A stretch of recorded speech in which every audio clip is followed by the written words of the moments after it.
Le Premier ministre Phạm Minh Chính a reçu le 3 octobre à Hanoï Eradabla Norris, chef de l'équipe de supervision du Fonds monétaire international FMI sur la macroéconomie, la finance et la monnaie des pays membres en visite de travail au Vietnam.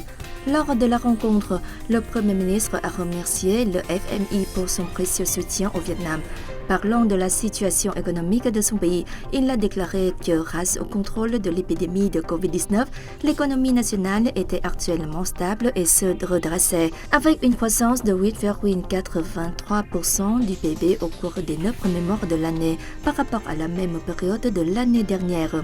Toutefois, en cette conjoncture mondiale difficile, le Vietnam est confronté à de nombreuses difficultés, dont les fluctuations des prix des matières premières et la pression inflationniste.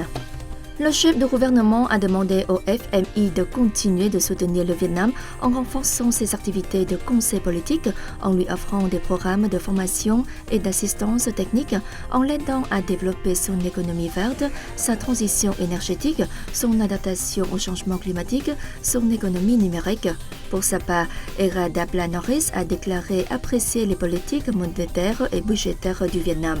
Elle a en outre rappelé que le FMI prévoyait que la croissance du PIB du Vietnam en 2022 serait d'environ 7 à 7,5%, que l'inflation moyenne serait inférieure à l'objectif de 4% et donc faible par rapport à bien d'autres pays dans le monde et la région. Selon elle, les fondamentaux macroéconomiques du Vietnam restent solides et les investisseurs ont toujours confiance en les perspectives du pays.